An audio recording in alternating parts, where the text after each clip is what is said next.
नमस्कार दोस्तों, उम्मीद करते हैं कि आप लोग बहुत ही अच्छे होंगे। अगर आपको बिहार से जो है लेबर कार्ड बनवानी है तो आप जो है लेबर कार्ड के लिए किस तरह से सीएससी के माध्यम से आवेदन कर सकते हैं। हालांकि जो है लेबर कार्ड के लिए आप खुद से भी आवेदन कर सकते हैं, लेकिन मोस्टली क्या होता है कि खुद से आवेदन करने के बाद एप्लीकेशन जल्दी अप्रूव नहीं होता है।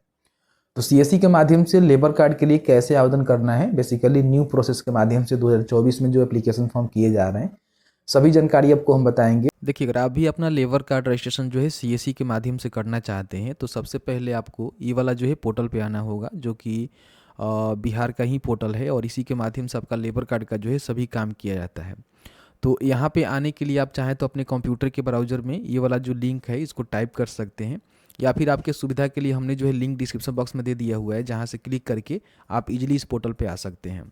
यहाँ पे आने के बाद आप चाहें तो खुद से भी अपना लेबर जो रजिस्ट्रेशन है उसको कर सकते हैं। इसके लिए सीएससी की कोई भी आवश्यकता नहीं है, लेकिन खुद का जो प्रोसेस होता है ना, उसके लिए हमने अलग वीडियो बनाया हुआ है, उस पर आप देख सकते हैं, समझ सकते हैं कि किस तरह से उसका रजिस्ट्रेशन आपको करना है। लेकिन कई बार क्या होता है कि हमें जो है सीएससी के माध्यम से अपना जो रजिस्ट्रेशन है वो करनी होती है, तो इस वीडियो में आपको जो है सीएससी के रिगार्डिंग ही रजिस्ट्रेशन कैसे करना है वो आपको हम जानकारी इसमें प्रोवाइड कर रहे हैं। तो यहाँ पे सीएससी लॉगिन का एक बटन है, इस पर आपको क्लिक कर देना है। क्लिक करने के बाद क्या होगा कि अगर आपने सीएससी से पहले कभी भी लॉगिन किया होगा ना, तो ऑटोमेटिकली आपका लॉगिन हो जाएगा और आपके सामने जो है कुछ इस तरह से डैशबोर्ड देखने को मिल जाएगा।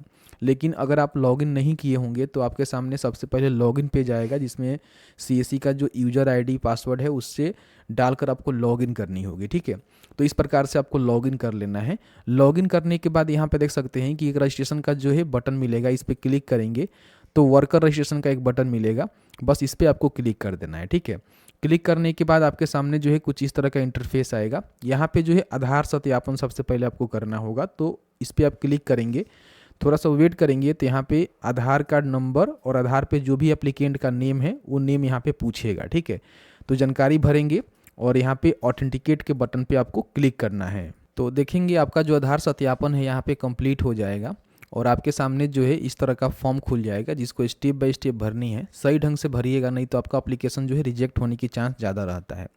सबसे पहले आपने रजिस्ट्रेशन करते समय जो भी नाम दिया हुआ है वो नाम आपको यहाँ पे ऑटोमेटिकली आवेदक का ले लेगा, इसमें आपको भरने की आवश्यकता नहीं होगी। फिर जो है आवेदन का तिथि आपको ऑटोमेटिकली यहाँ पे ले लिया हुआ है, फिर आपको इसको भी भरने की आवश्यकता नहीं होगी। सबसे पहले यहाँ पे जो है जिला का सिलेक्शन करना है कि आप जो है कौन से ज़िले के अंतर्गत आते हैं, तो यहाँ पे उसको सिलेक्ट कर लेंगे। फिर यहाँ पे पूछेगा कि आप शहरी से हैं कि ग्रामीण से हैं, तो जहाँ से भी है उसका सिलेक्शन करेंगे, तो उसके हिसाब से ही आपको जानकारी यहाँ पे सेलेक्ट करने का ऑप्शन आएगा। ग्रामीण से हैं तो बताएंगे कि ब्लॉक कहाँ है, फिर अपना पंचायत कहाँ है, इसकी जानकारी आपको यहाँ पे बता देनी है। ठीक है, उसके बाद यहाँ पे अपना जो अस्थाई पता है ना, पूरा यहाँ पे आपको टाइप कर देना है कि आपका village, post, police station, district वगैरह वगैरह पूरा पता अपना यहाँ पे टाइप करना है। ठीक है, उसके बाद यहाँ पे फादर का नेम या फिर महिला हैं तो उनके पति का नाम यहाँ पे दर्ज करेंगे। आधार नंबर आपका पहले से ही ले लिया है, इसमें आप कुछ छेड़खानी नहीं कर पाएंगे। यहाँ पे जो है एक फ़ोटो आपको अपलोड करना है आवेदक का, जिसका साइज़ जो है 2 MB से कम होनी चाहिए। JPG, JPG, JIF या फिर PNG में रहेगा, आप इसको अपलोड कर पाएंगे। चूज फाइल के बटन पर क्लिक करेंगे, जहाँ भी आपका फ़ोटो होगा उसको यहाँ पे अपलोड कर लेंगे। और यहाँ पे जो आपका अस्थाई पता है, ठीक है, तो अगर आपका वर्तमान पता भी अस्थाई पता के ही है, मतलब उसके अनुसार ही है, तो आप यहाँ पे टिक कर सकते हैं, तो दोनों सेम हो जाएगा। अलग अलग है तो अलग अलग आप यहाँ पे भरेंगे। अब यहाँ पे सबसे पहले आपको बतानी है कि जो लेबर कार्ड आप बना रहे हैं ना, तो कौन सा आप काम करते हैं। मान लीजिए आप एक लेबर हैं, तभी ना अपना लेबर कार्ड बनाएंगे, तो कोई ना कोई आप काम करते होंगे। तो इसमें देखेंगे कई प्रकार का जो है काम आपको देखने को मिलेगा, जिसमें राजमिस्त्री का हेल्पर, बढ़ई, लोहार, पेंटर, बहुत सारे ऐसे काम है। आप यहाँ पे देखेंगे ना, जिसका लिस्ट यहाँ पे दिया गया है। तो कोई भी आप एक काम कर रहे हैं ना, तो अपना जो रजिस्ट्रेशन है यहाँ पे कर सकते हैं। तो देख लेंगे आप कौन सा काम कर रहे हैं, उसके अनुसार ही आपको जानकारी यहाँ पे बतानी होगी। तो इस तरह से सिलेक्शन करेंगे। उसके बाद जो है आपको थोड़ा सा नीचे आनी है, यहाँ पे आपको जो है अदर इन्फॉर्मेशन बतानी है, जैसे कि आपका डेट ऑफ बर्थ क्या है, यहाँ से आप सेलेक्ट कर लेंगे। सबसे पहले तो आपको ईयर बतानी है कि कौन से ईयर के अंतर्गत, 18+ आपका उम्र होना चाहिए, इन बातों को ध्यान रखेंगे। तो इस तरह से अपना जो डेट ऑफ बर्थ है उसका सिलेक्शन कर लेना है। यहाँ पे जो है आधार कार्ड का जो फोटो कॉपी है उसको यहाँ पे अपलोड कर देना है, जो कि JPG PDF में होगा, आप आसानी से उसको अपलोड कर पाएंगे। 2 MB से जो है फाइल साइज कम आपका होनी चाहिए। उसके बाद यहाँ पे अपना कास्ट का जो कैटेगरी है कि आप जर्नल हैं, BC हैं, SC ST हैं, जो भी है उसका सिलेक्शन करेंगे। उसके बाद यहाँ पे अपना मोबाइल नंबर भरना है। फिर आपके पास कोई अल्टरनेटिव मोबाइल नंबर है तो उसको आप यहाँ पे डाल सकते हैं, हालांकि मैंडेटरी नहीं है, आप इसको छोड़ भी सकते हैं। अगर आपके पास ईएसआई नंबर है तो आप यहाँ पे भरेंगे, नहीं है तो इसको भी छोड़ देंगे। क्वालिफिकेशन अपना बताना है कि आप कहाँ तक पढ़े लिखे हैं, बिलो मैट्रिक है, लिटरेट है, मैट्रिक पास है, नोट लिटरेट है, ठीक है। तो अपना जानकारी यहाँ पे बताएंगे। फिर यहाँ पे अपना जेंडर बताएंगे कि आप महिला हैं कि पुरुष हैं, या फिर तीसरा कोई लिंक है तो बता सकते हैं यहाँ पे, ठीक है। तो जो भी है उसका सिलेक्शन करेंगे। फिर यहाँ पे जो है अपना वैवाहिक जो स्थिति है, आपका शादी हुआ है कि नहीं हुआ है, आप मैरिड है, अनमैरिड है, अदर है, यहाँ पे जानकारी भरेंगे। उसके बाद आपको नीचे आनी है। अब यहाँ पे देखिए बहुत सारे लोग जो है यहीं पे गलती करते हैं और उनका जो एप्लीकेशन है ना रिजेक्ट कर दिया जाता है। यहाँ पे गलती क्या करते हैं कि देख सकते हैं कि इन्होंने कहा हुआ है कि 12 महीने के अंदर जो भी आपने काम किया हुआ है उसमें से कम 90 दिनों का जो जानकारी है ना वो आपको यहाँ पे देनी है। मतलब कि 12 मंथ में से 3 महीना का जो काम का जानकारी है उसको आपको देनी है यहाँ पे, कि आपने जो है कहाँ काम किया हुआ है।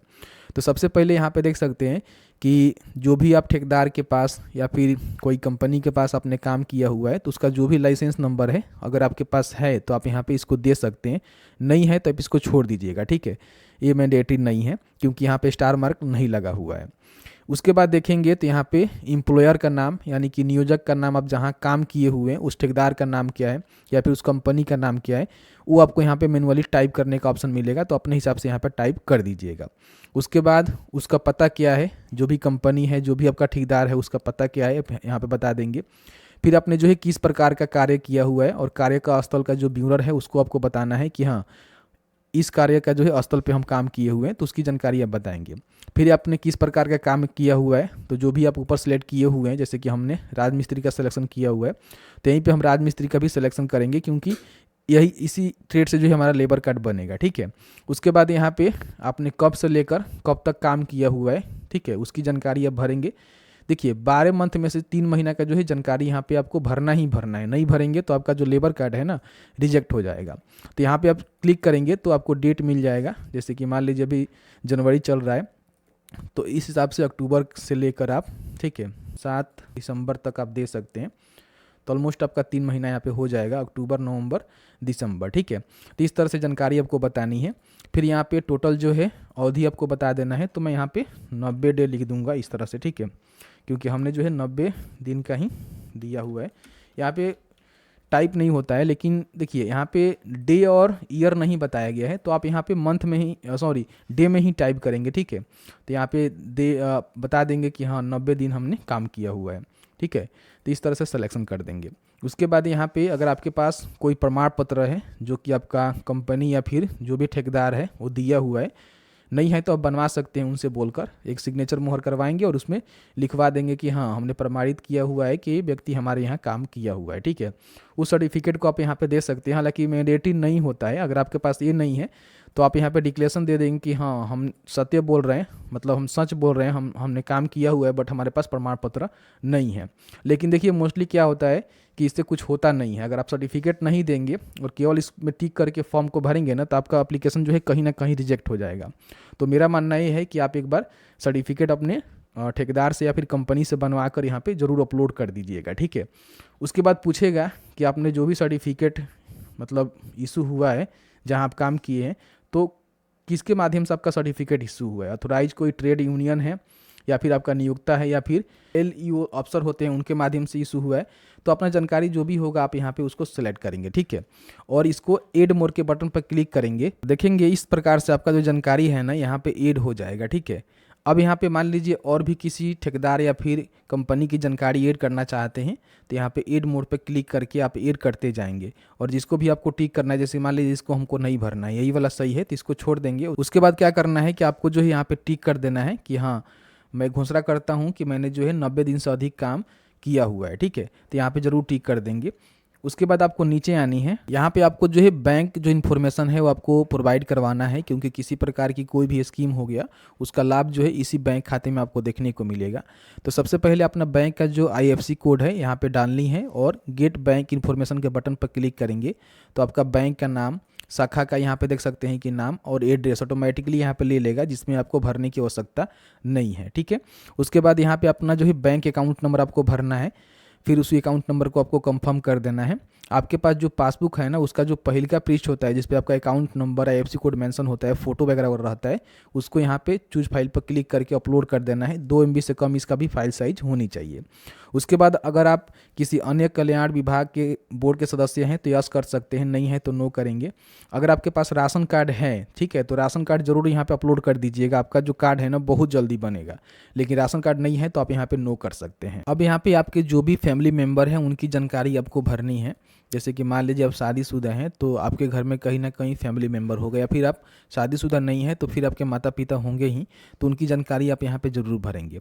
तो सबसे पहले उनका नाम लिखेंगे, उनका पूरा जो है पता यहाँ पे लिखेंगे, उनके साथ आपका संबंध क्या है। सबसे पहले तो आप शादी हो गया तो वाइफ का डाल सकते हैं, नहीं हुआ है तो अपने जो भी फादर हैं मदर हैं उनकी जानकारी आप भर सकते हैं।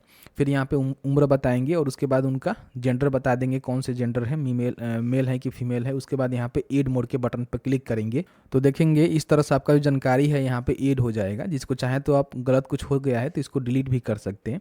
फिर आपके घर में जो भी बच्चे हैं उनकी भी जानकारी आप यहाँ पे उनका नेम वगैरह लिख कर इस तरह से ऐड करते जाएंगे। जितने भी फैमिली मेंबर हैं सभी को जो है यहाँ पे ऐड मोड पे क्लिक कर करके ऐड कर देना है, ठीक है। इस तरह से ऐड कर देंगे। अब यहाँ पे आपको जो है नॉमिनी का जो जानकारी है वो आपको बतानी है। जैसे कि मान लीजिए इन फ्यूचर कुछ आपको होता है तो आपका जो भी लाभ वगैरह हो रहा है वो किनको मिलेगा, ठीक है। तो यहाँ पे जिनको भी आप नॉमिनी बनाना चाहते हैं उनको जो है बना सकते हैं। तो सबसे पहले तो नॉमिनी का नाम लिखेंगे यहाँ पे, फिर उनका पूरा पता लिखेंगे और आपके साथ क्या संबंध है। तो देख लीजिएगा जिनको भी आपको नॉमिनी रखना है उनका सिलेक्शन करेंगे।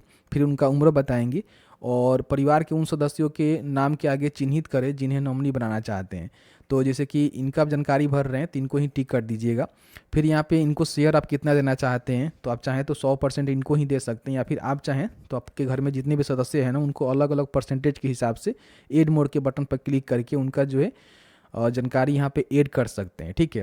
और उसमें 20%, किसी को 30%, जितना भी आप शेयर देना चाहते हैं दे सकते हैं, या फिर आप चाहें तो एक ही व्यक्ति को नॉमिनी बनाकर 100% यहाँ पे कर सकते हैं, ठीक है। इसको भी यहाँ पे ऐड कर लीजिएगा। उसके बाद क्या करना है कि आपको जो है इसको टिक करना है, और टिक करने के बाद यहाँ पे सबमिट के बटन पर क्लिक करना है। अब जैसे ही सबमिट के बटन पर क्लिक करेंगे तो यहाँ पे पूछेगा कि आप श्योर हैं इसको सेव करना चाहते हैं, तो आपको जो है ओके के बटन पर क्लिक करना है। अब जैसे ही ओके करेंगे ना तो आपके सामने पूरा जो है जानकारी इस तरह से खुल जाएगा, जो भी जानकारी आपने फिल आउट किया हुआ है और बाकी जो भी डॉक्यूमेंट वगैरह आपने अपलोड किया हुआ है उसको आप चाहें तो यहाँ पे व्यू भी कर सकते हैं, ठीक है। नीचे आनी है, पूरा जानकारी अपना चेक कर लेना है। किसी प्रकार की कोई भी आपको लग रहा है कि इसमें कोई गड़बड़ी हो गया है, कोई गलती हमने फॉर्म में फिलअप कर दिया हुआ है, तो आप यहाँ पे एडिट के बटन पर क्लिक करके इसको ईजिली जो है एडिट कर सकते हैं। अभी आपके पास मौका है, एडिट कर सकते हैं। लेकिन अगर आपको लगता है कि किसी प्रकार की कोई भी गलती नहीं है, कंफर्म हमने सही ढंग से जो है फॉर्म को भरा हुआ है, तो यहाँ पे कंफर्म का जो है बटन मिलेगा, इस पर आपको क्लिक करना है। जैसे ही कंफर्म के बटन पर क्लिक करेंगे तो यहाँ पे पूरा जो है उनका जानकारी यहाँ पे आ जाएगा। जैसे कि एप्लीकेशन नंबर आपको यहाँ पे देखने को मिल जाएगा, ठीक है। बाकी आवेदन का तिथि और उनका पूरा इन्फॉर्मेशन यहाँ पे देखने को मिल जाएगा। यहाँ पे आप देख रहे होंगे 50 रुपये का जो है पेमेंट आपको करनी है, क्योंकि आप सभी जानते हैं कि लेबर कार्ड बनाने के लिए 50 रुपये का जो है पेमेंट करना होता है, जो कि अगले 5 सालों के लिए आपका होता है, ठीक है। 5 साल के बाद जो है फिर इसको रिन्यूअल करना होता है, तो उसका प्रोसीजर अलग होता है, जिसके लिए हम वीडियो बहुत ही जल्द आपको उपलब्ध करवा देंगे। तो यहाँ पे आपको पेमेंट करने के लिए पे ऑनलाइन के बटन पे आपको क्लिक करना होगा। आपके सामने जो है पेमेंट यहाँ पे गेटवे आ जाएगा, जिसके माध्यम से अपना जो पेमेंट है net banking, credit card, UPI, WhatsApp UPI के माध्यम से अपना जो पेमेंट है यहाँ पे कंप्लीट कर लेंगे, ठीक है। चलिए मैं फटाफट यहाँ पे पेमेंट कंप्लीट कर लेता हूँ। देखिए जैसे ही आप पेमेंट कर लेंगे ना तो आपके सामने जो एक रिसिप्ट यहाँ पे मिलेगा, जिसको जरूर प्रिंट आउट कर लेना, क्योंकि भविष्य में जो है इसका काम लगने वाला है। तो पेमेंट आपने जो भी किया हुआ है उसका रिसीविंग आपको प्रिंट आउट कर लेना है। उसके बाद क्या करना है कि इसी में आप देखेंगे ना तो आपको जो है एक रजिस्ट्रेशन नंबर यानी कि आपका एप्लीकेशन नंबर दिया गया होगा, ठीक है। जैसे कि मैंने आपको प्रीवियस में भी दिखाया, तो उस एप्लीकेशन नंबर को आपको नोट डाउन कर लेना है। अब क्या करना है कि समय समय पे इसका जो एप्लीकेशन का स्थिति है उसको चेक करते रहना है कि आपका जो लेबर कार्ड है वो इससे हुआ कि नहीं हुआ। तो चेक कैसे करना है आइए आपको बताते हैं। तो एप्लीकेशन का स्टेटस चेक करने के लिए आपको फिर से इसी पोर्टल पे आना है, ठीक है। यहाँ पे जो है लेबर रजिस्ट्रेशन का एक बटन मिलेगा, यहाँ पे आपको क्लिक कर देना है और यहाँ पे व्यू रजिस्ट्रेशन स्टेटस का एक बटन मिलेगा, इस पर आप क्लिक करेंगे। यहाँ पे अपना रजिस्टर मोबाइल नंबर डालेंगे और जो भी आपको रजिस्ट्रेशन नंबर यानी कि पंजीकरण संख्या मिला हुआ है इसको यहाँ पे डालेंगे, शो के बटन पर क्लिक करेंगे, ठीक है। तो आपका जो जानकारी है यहाँ पे शो करा दिया जाएगा कि आपका जो है कहाँ तक गया हुआ है। फिलहाल आपने फॉर्म को भरा हुआ है तो यहाँ पे आपके तरफ से जो है फॉर्म फिलअप हो गया है, ठीक है। उसके बाद क्या होगा कि इसका जो है वेरिफिकेशन वगैरह वगैरह किया जाएगा और पूरी तरह से जानकारी सत्य पाए जाने के बाद आपका जो लेबर कार्ड है उसको इशू कर दिया जाएगा, ठीक है। कभी भी लेबर कार्ड का जो लिस्ट है चेक करना चाहते हैं तो इसी पोर्टल पे आकर रजिस्टर लेबर के बटन पर क्लिक करके यहाँ पे अपना जिला का सिलेक्शन करेंगे, ठीक है। उसके बाद क्षेत्र बताएंगे आप कहाँ से आते हैं, फिर अपना प्रखंड पंचायत का सिलेक्शन करेंगे। इस तरह से सर्च के बटन पर क्लिक करेंगे तो आपका जो लेबर कार्ड का जानकारी है यहाँ पे देखने को मिल जाएगा, ठीक है। तो इस तरह से लेबर कार्ड की जानकारी को चेकआउट कर सकते हैं, ठीक है। मैंने ऑलमोस्ट आपको सारा जानकारी बता दिया। उसके बाद मान लीजिए लेबर कार्ड का जो रजिस्ट्रेशन नंबर है उसको निकालना है तो आप यहाँ पे क्लिक करके निकाल सकते हैं। बाकी आपका पेमेंट फंस उस गया हुआ है नहीं हुआ है तो पेमेंट का जो स्थिति है आप यहाँ से चेक कर सकते हैं। तो बाकी काम आप यहाँ से कर सकते हैं। तो जैसे कि आपने देखा कि मैंने जो आपको क्लियर करके बता दिया कि सीएससी के माध्यम से आप लेबर कार्ड के लिए किस तरह से आवेदन कर सकते हैं। आवेदन करने के बाद इसका हार्ड कॉपी कहीं भी आपको जमा नहीं करना होता है, आपका वेरिफिकेशन करके आपका जो लेबर कार्ड है ना उसको इशू की जाती है। कई बार हो सकता है कि आपको बुलाया भी जाए तो आपको जो लेबर डिपार्टमेंट होता है ब्लॉक स्तर पे वहाँ पे जाकर आपको वेरिफिकेशन वगैरह वगैरह करवानी पड़ सकती है, लेकिन ऐसा कुछ होता नहीं है क्योंकि आप जो है ऑनलाइन फॉर्म भरते समय सारे डॉक्यूमेंट जमा कर चुके हैं। अप्रूवल मिल जाने के बाद आप जो है लेबर लिस्ट में अपना नाम चेक कर सकते हैं और लेबर कार्ड को कैसे डाउनलोड कर सकते हैं उसके लिए मैं बहुत ही जल्द वीडियो लाऊंगा जिसमें बताऊंगा कि लेबर कार्ड को आपको कैसे डाउनलोड करना है। बाकी लेबर कार्ड से संबंधित कोई भी आपको वीडियो देखना है, जैसे कि लेबर कार्ड का रिन्यूअल कैसे करते हैं, लेबर कार्ड खुद से अप्लाई कैसे करते हैं, लेबर कार्ड लिस्ट कैसे निकालते हैं, तो उसमें मैंने ऑलमोस्ट जो है वीडियो बना दिया हुआ है जिसका लिंक आपको देखने को मिल जाएगा डिस्क्रिप्शन बॉक्स में या फिर हमारे चैनल पे वीडियो भी आपको देखने को मिल जाएगा, तो उसको चेकआउट कर लेना। तो बस आज की इस वीडियो में इतना ही। वीडियो थोड़ा सा भी अच्छा लगा है तो प्लीज़ वीडियो को लाइक जरूर करना। Thank you very much.